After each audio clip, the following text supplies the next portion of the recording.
Yeah. Jason, it looked like you guys intentionally fouled Zion up to with about 17 seconds left. Is that the case, and what was the reasoning on that play? Yeah, that was the plan. One, if you let him get going, it's hard to foul him where he can get a continuation. So Maxey did the right thing and fouled, and we believed if he made both, we have the ball with, I think, 15 seconds left to win. So it was play the percentages here a little bit, and he missed one, and then the goal was that if he did miss both, we have to come up with that rebound. So I thought the guys did a great job of executing late on both ends, defensively and offensively.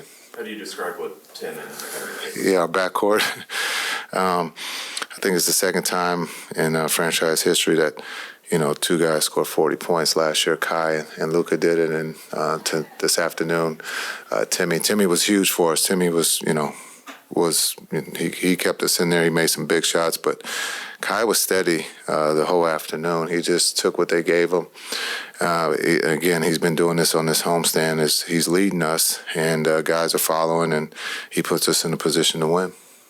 Jason, what was your perspective on what Lively meant, particularly the comeback element in the fourth quarter with the offensive rebounds that he had? Yeah, we didn't run him into the ground this afternoon, but his offensive rebounds to give us second opportunities, and then his defensive rebounds were huge for us, which we missed in that first game. I thought late in the game he came up with some great opportunities for us to get second or third opportunities at the basket, which we needed. But just his presence on the floor, the guys trust him for his first game back for a while. I thought he did great, and we missed him, and we're happy that he's back. Jason, recently I asked you about foul trouble with him and how he's kind of avoided it some, and you said you wouldn't mind him playing with some more foul trouble. And he did have a little bit of that today. Was today kind of an example that you hope is a teaching point for him about how to be able to stay on the floor in critical situations despite having some foul trouble? Yeah, I think it's important to get in those situations, especially with no practice. It's just games, and so you got to teach from the games. As I told a lot of those guys in there this afternoon, is to watch this game, to know how to play with Kai. When we get Luka back, when guys are top locked, just understanding what you can do and what you can get away with limited practice time. This is on the run, and you're trying to show guys as we travel tomorrow to LA, there won't be a practice. We travel, and then we got to suit it up and go again. And so just understand our basketball IQ. We got better this afternoon, but we have to understand that the top lock, with Kai or Luka, we're going to see a lot of that. And those other three on the floor have to understand how to play. It felt like that possession where Lively had 2 offensive rebounds and Hardaway finished with 3 that completely swung momentum for you guys. Did it feel like that on your end too? Yeah, I think, we were just fighting, and, I was telling the guys on the bench, if we can just keep this a 5-point game going into the fourth, because we trying to figure out if we can get Kai out or not, and if you get Kai out, our offense kind of goes away. So I thought that the 2 offensive rebounds, just like the New York game, being able to come up with extra shots late. But I also thought just sharing the ball, understanding, Kai is patient. Kai's going to do what he does, but the other guys, Josh makes another big 3 in the corner for us, and so just the patience and the guys that are growing up, these young kids are growing up under distress, and so it's a beautiful thing to watch. But it's we got a long ways to go, but hopefully we can get healthy, because then it becomes fun. What do you think about what Hardaway has been able to give you this season as a whole? Obviously off the bench most of the time, and filling in starting lineup recently. Yeah, he's the substitute teacher right now in the starting lineup. He's being a pro about it. We've asked him to come off the bench. We've asked him to start. We're asking him to guard Zion. We're asking him to guard everybody, and he's just a pro. And this afternoon was a perfect example that he took his shots. He was aggressive, and so we need that no matter if he's starting or coming off the bench. Jason, in the course of your 2 weeks here at home, you've had some exhilarating wins. You've had some losses. I'm sure that you look back and maybe lament a little bit when you look at the balance of the whole segment of the season. 2 weeks at home, is there any takeaway that you have from it? Yeah, it was a hell of a homestand, 5-2. that's a positive. That's big. No matter who you beat or who you lose to, when you protect home like that, that's a good sign, especially with the health that we have. It's whoever can play, next man up, and I thought we protected home. As much as we can talk about games in the past, we can only learn from those. We can't change the win-loss column, but to protect home the way we did, we got to be proud of that. You mentioned hopefully get healthy soon. Any sense of optimism whether Luke can go on this road trip and play on the road trip? Can only hope the California sun helps heal us. I will see. I have no idea. But I hope everybody goes, and hopefully everybody has come out of this game healthy. But hopefully the California sea breeze makes everybody feel good and they can participate on Wednesday. Speaking of health, how did it feel to have both Maxey and D-Live back to battle with guys like Zion and JB? Yeah, I think I said that the other day, that we need to get a little bit bigger. So that was a nice thing to see, to be able to have Maxey and D-Live out there together, to be able to bring Rand in with D-Live or Maxey. That's another combo. So as we get healthy and we continue to keep playing, hopefully that we can continue to see those combos out there and that they can have a positive effect on the game. Thank you, Coach. Thanks. All right, guys, we're still confirmed. He's having an incredible stretch right now, making a lot of the right reads, taking some tough shots for sure. But I think he's right in his wheelhouse of allowing the work to translate into success on the court, finding some consistency there. Obviously, we have some guys out, so the aggressiveness and him being in the starting lineup creates more opportunities for a lot of us. And I think you're watching him create a lot of opportunities for himself and be highly efficient at it. So happy for him and want him to keep it up. Playing good basketball right now. You guys are halfway through the year, and all the injuries, you and Luke have only been able to play 20 games together. Obviously, you've got other key guys who've been in and out. How do you kind of evaluate the first half of the season so far and where this team is now, where this team can go? That's a very interesting question. I think that's way above my pay grade in terms of I need some guys up here to help me discuss that, because I'm really just focused on being as healthy as I can be game to game and being prepared to play. But in terms of a personal evaluation, I don't dive too deep into it. It's the early portion or halfway portion of the season. We're not even at All-Star break yet, so you never know if things could change over the next few weeks or the next few months. And, that's not talking about any trades or anything like that or foreshadowing anything like that. It's just changes in lineups, changes in dynamics of our team, and testing out new strategies where we can find that consistency on both ends of the floor. And we have guys that are playing those quality minutes, and our IQ level as a basketball team is helping us or propelling us to wins instead of us using our talent and overscoring teams. I think if we're smarter throughout the second half of the season and we play well, possession-to-possession game, and and just allow each other to grow into these roles that we has set even for the last few games and even since the start of the season. So I'm just allowing this thing to grow without putting too much pressure on myself or my teammates. But obviously there's there's a fire inside all of us. We want to win every game. And I think that's what's helping us right now, even as guys get healthy. So I think we'll have another evaluation in the next 20 games or so. But right now, it's good not to think too deep into it and really take it game by game. What did you say to Dereck Lively his first game back? You said what? What did you say to Dereck Lively in his first game? Yeah, no, he just needs reps. He just needs reps. He's, coming off a college season where he's only played 30 games or 30-some-odd games, and he's coming into a man's league where, night to night, people are getting ready to play against him, scheme for him, know that he's going to be a huge factor in the game, and they try to stop him. But I think if he's able to find opportunities hitting offensive glass and continue to set good screens, and we find him on certain roles, like I got to get him a lob earlier in the game just to make sure he stays engaged and he stays active. And that's just my job as a PG. I can make his life a lot easier out there, and especially coming back from injury. Just don't want to put too much pressure on him. But I know he's going to do that himself. So when he brings that edge, it helps out our team. So just want to keep helping him. And speaking of Dereck, he's connected with you quite a few times this season when you've been top walked and then you cut, to counter. Good passer. Yeah, good passer for a young guy, yeah. Playmaking. Yeah, no, his playmaking is definitely improving game to game, and I think we're getting used to playing on the same court together where I don't necessarily have to come off all those dribble handoffs. He can really utilize me as a screener or as a backdoor threat, and just reading multiple options out of the defensive schemes that the other teams are putting against us. That's the key right now is being able to play not the first action, but probably the third or fourth, so we can get a great shot. You guys, I think, had 23 different starting lineups this season. You got guys in and out. Yeah. You haven't practiced a ton. How do you, I guess, try and build chemistry on the fly when guys are in and out like that? It feels like every game. Yeah, you just do your best. You just do your best as a professional to come prepared and be ready to play the role that the coach is asking you to play. How can you guys keep your momentum going into this upcoming road trip? By not getting too ahead of ourselves and being satisfied with this win against the New Orleans Pelicans.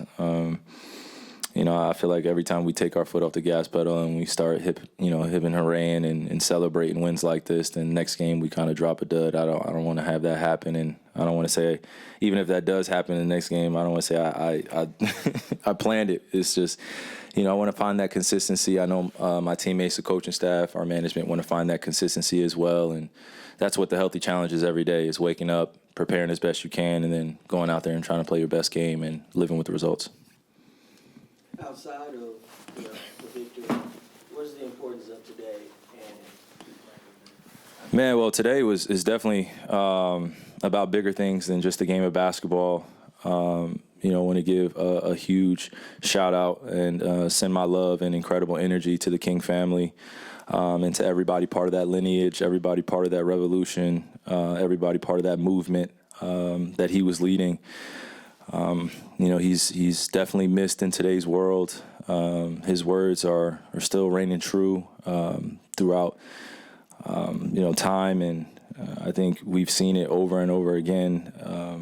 That his dream was not just supposed to be a dream; it was supposed to be manifested and materialized into a reality that we can all coexist in. And I think Martin Luther King Jr. stood for more than just racial or social issues. He stood for the character and the content of someone's heart and their integrity. And he was far from perfect, and I think that's what makes him one of the most beautiful human beings I've ever read about and focused on, because he accepted that he was going to make mistakes, but he was willing to risk his life for a lot of us to at least feel liberated in a society like this that we're growing up in or we have to survive in. So, again, I want to give a huge shout out to Martin Luther King Jr. and his family and everything he's done for all races and all walks of life. He really brought a lot of people together, and I'm happy to be part of that ancestral history. How'd it feel to be back? Feels great. It was terrible just sitting on the sideline, throughout that injury, just working it back, working my body back. Feels good to be out there with my family, being able to just move the ball around, trust each other. It just feels great to build that chemistry again. What's it like watching Tim and Kyrie do what they did? Man, give him the ball, find the high hand. Being able to just have players like that on the floor, it makes it that much easier to play offense and that much better whenever we get a transition going or anything like that. Just got to find the open man, just find the high hand. How to feel to be active on the boards the way you are? That's my job. Do the dirty work and clean it up. So I know that my team missed me, so my first game back, that was definitely a star in my head. Being able to just try to bring second chance opportunities or to try to be able to just find the open shot. And that's what we did. I feel like we did a great job moving the ball around. We did a great job bringing physicality and bringing energy. In terms of your movement, how did you feel out there? I feel good. I'm not at my peak movement, not my peak, but I can definitely say that I'm definitely not going to be a hazard out there. You don't have to worry about me. I'm going to be able to back everybody up, move my feet, talk straight up, and just cover the rim. Not that he wants to make a steady diet of it, but Jason said he was kind of happy to see you have to deal with a little bit of foul trouble and how to learn what you can do and what you can't do. Well, how's that process going? This definitely isn't the start of that process either. There's been a couple of times where I've been in foul trouble during a close net game, and he's let me in and let me finish it out. It's being able to have that trust with the coaches, with my teammates, to know that since I'm in foul trouble, I need a little bit more help, or I might not be able to show as much, but that just got to change the coverage a little bit. And being able to have that IQ, it just really makes us a better team. You obviously haven't been able to play with Maxey much. What do you think about that pairing particularly? I love it. It gives me some help too. Being able to know that I have another person to back me up if I can't get down the floor in a fast break. He's there. He's got it. He got a great block today. And, he's always talking. He brings a lot more energy. We always need that. And I definitely say we missed him. So it's great to have Maxey back. What does it mean to you when you hear your teammates and coaches just talking about how important you are in keeping you in the lineup, and you're an essential piece so early in your career? It's an amazing feeling, but, it doesn't mean that you got to be satisfied for just hearing that. Just because I feel like an important piece doesn't mean I can take my foot off the gas. It makes me just want to get in the gym and work harder, because just what I've done so far, if they like that, that just means I can keep growing and keep showing more. How'd you feel going up against a guy like Zion Williamson? It's not our first time. It's not our first time playing against him. He's a big body. He's able to get an angle, get around people, get around guys, and get to the rim. That's what he's good at. So since we know that that's his strength, we're going to try to play him to his weaknesses. There was definitely some times that there was some miscommunication on coverages or miscommunications on stance, but that happens in a game of basketball. We're not all perfect. You guys are 41 halfway through this regular season. You've survived quite a few injuries, but the record is still respectable at least. How do you feel about this team right now? What have you learned about it? I love this team. We have a great chemistry. We have a great trust factor when it comes to everybody on the floor. It's a next man up mentality whenever someone gets hurt. And if anybody is lagging behind in the court, everybody's picking them up to make sure that that person is doing their job, because everybody's expected to do that. Everybody knows their role and plays their role perfectly. I love it. You've been able to connect with Kyrie quite a bit out of dribble handoffs when he's getting top blocked, and he's kind of countering that, getting on the cut. What has helped you to build that connection with him, countering what defenses have thrown at? Really just if they do A, you got to do B. Being able to know that if they're top blocking him, he's going to cut back door, try to post up, or try to get a backdoor look, or he's going to come back up to try to get another screen so that he can get the ball. And it's just trying to we've been building that chemistry the whole season. So just being able to know that whenever he gets the ball, I know his eyes, I know his eye movement, I know he wants to go and what spots he's trying to get to. So whenever he's out there playing with the ball, I know he's just going to let him be, because he's going to get around his man. So I got to be able to back it up whenever he either misses a shot or he gets stuck, so I can get him out of it. Appreciate y'all. All right, guys, go ahead. Questions for Tim. Make the basket look good. Huge. That's all I can say. What is it about this team's ability that when they play by your standards, your team standards, poorly in one game, that you just are able, for the most part, able to flush it and go play and go win the next game? I think it shows a lot of maturity. Also, when we're in games like that, no matter who's playing out there on the floor, you got to respect your opponent. And we didn't do that. It bit us in the you-know-what, and we took the L. So, but, I think maturity, coming back out, being able to produce, play to win, trust, it all showed today. What was the injury that you went to the locker room for? It was the ankle, right ankle. I was just helping in, trying to have the star guys, find role players, and was shrinked in too much. And then when I tried to close out, I think I stepped on a BI's foot or something like that, and twisted his ankle. Twisted my ankle, so I'll be fine. Any worry going forward on that one, or just? It's a normal twisted ankle, bro. I'll be good. I play through it all the time. We've talked to you before about being a scorer, one of the two All-Stars is out. What's it mean to you to join Kyrie as a 40-point scorer? It's only happened twice in Dallas history, 2 guys in one game. It's great. Opportunity presented itself. Keep preaching it, next man up mentality.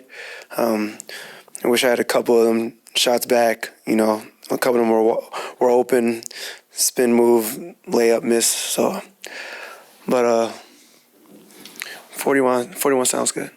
Thinking about that career high, when you think about a couple of those. I mean, I thought about after the three went down, but also knew that, you know, we had to get the ball into Kai's hands for him to make a play, and just for us to be ready if they went to go double team, or if he passed the ball out of the trap if they were to do so. What did you see out of Dereck Lively, especially in that fourth? He's fourth quarter the whole game. Jesus, I mean, he means so much to this team. His organization does an amazing job of clogging up the paint, talking on defense, blocking shots. A great anchor. He's a really great anchor down there for us on defensive end. I mean, it helps us tremendously, especially with him working with T.Y., Tyson, Dwight, who's been running mates with Luka in the starting lineup for most of his time here in Dallas. So just D-Live being that sponge, listening to those two, he's really doing a phenomenal job. What does it mean to have him on the back line and knowing that you got that rim protector? Does it seem like knowing that you had him there, that's the way you came out and guarded the first quarter and just totally got into that? I mean, I think for the most part it was more of us guards and everybody just locking in and being physical, no matter who was on the back line. I feel like they weren't feeling our presence, you know, the whole game, last game. So just doing a better job of us guards getting into the ball, picking up full court, doing the best we can to get them in their sets late. 41 down, 41 more to go. Do you have a feel at all for this team yet, or the injuries? I mean, the injuries, you know, I mean, no idea. But I know when it's going to come down to crunch time, a lot of guys on our team been in these scenarios. So when that time comes or opportunity presents itself, they'll be ready. I know last time we were at the podium, we talked about like you going back and watching tape to get better for the next games before going on the road. Mm-hmm. What did you learn from those last times? You know, you always got to look at how teams are defending you. Some teams top block you. Some teams force you up to make sure that the big up top, the second screener, is going to be able to hedge out for a little bit to get that guy in second. They're going to force you in a lot of different situations. But, you know, I saw a lot of the lane being open today. I don't shoot that many free throws. So I used it to my advantage to try to get to the free throw line today, and when I got there, I converted them. So get back to the drawing board and see what we got next. You're averaging over 32 points and shooting 50% from three over your last 3 games. What has helped you to find that rhythm and sustain it? Confidence in my team, getting in there, getting extra shots up, getting work done. Watching film on myself and on an opponent, and just going out there and hooping, man. Everything else is going to present itself. Thanks, Tim. Thank you.